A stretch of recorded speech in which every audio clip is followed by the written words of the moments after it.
Hi friends, నమస్తే, అస్సలాము అలైకుం. ఎలా ఉన్నారు ఫ్రెండ్స్? నేను ఇవాళ మటన్ ఫ్రై ఎలా చేసుకోవాలో చూపించబోతున్నాను. ఫస్ట్ అయితే welcome back to my channel. నేను 1/2 kg మటన్ని తీసుకున్నానండి. ఇది 2 మెంబర్స్కి అయితే సరిపోతుంది ఫుల్గా. ఇదిగో ఈ వీడియోలో చూపించిన విధంగా చిన్న చిన్న పీసెస్గా కట్ చేసుకోవాలన్నమాట. మటన్ ముక్కల్ని ఒక 2 inches అలాగా కొంచెం అలా చిన్న ముక్కలు అయితే ఉప్పు కారం తగిలి బాగా టేస్టీగా ఉంటుందన్నమాట ఫ్రై. అందుకోసం అని చెప్పేసి నేను చిన్న ముక్కలుగానే కట్ చేస్తాను.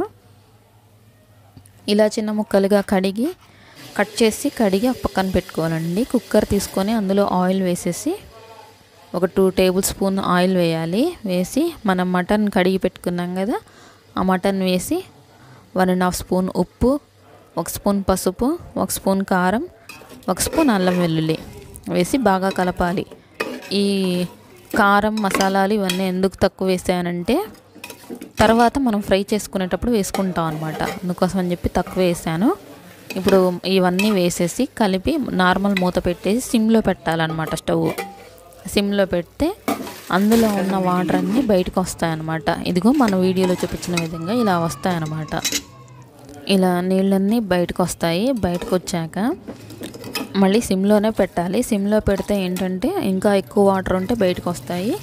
ఇప్పుడు మనం ఇంకా సరిపడనన్ని నీళ్లు, కొంచెం ముక్కలు మునిగేంత వరకు, ఎక్కువ నీళ్లు పోయకండి, కొంచెం ముక్కలు మునిగేంత వరకు పోయండి. పోసి కలిపి కుక్కర్ మూత పెట్టుకోవాలి.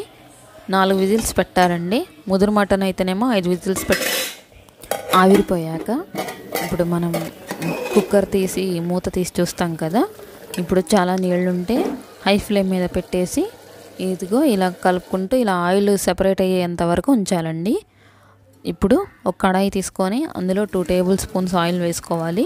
నేను ఒక పెద్ద సైజు ఆనియన్ కట్ చేసుకున్నానండి. ఈ విధంగా ఆయిల్లో వేసి బ్రౌన్ కలర్లోకి వచ్చేంత వరకు ఫ్రై చేసుకోవాలన్నమాట. తర్వాత మనం కుక్ చేసుకున్న మటన్ ముక్కల్ని వేసేసి అందులో ఉప్పు కారం మనం ఒకసారి టేస్ట్ చేయాలన్నమాట. మసాలా టేస్ట్ చేస్తే ఉప్పు కారం ఎంత తక్కువ ఉందో అంత వేసుకోవాలన్నమాట. వేసుకొని కొంచెం సేపు ఫ్రై చేయాలి.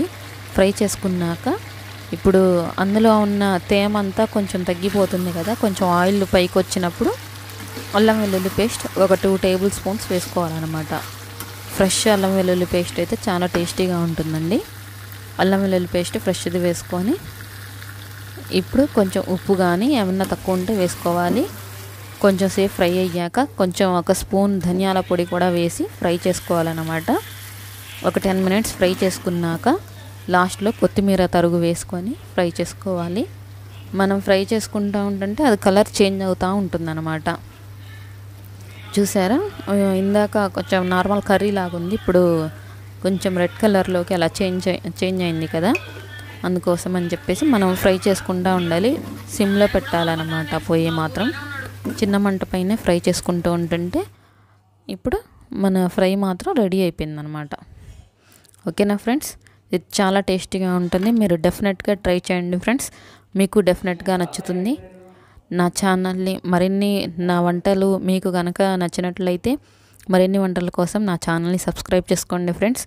నేనేమన్నా అప్లోడ్ చేస్తే వెంటనే మీ దాకా వస్తుందన్నమాట. Please subscribe my channel. Thank you for watching.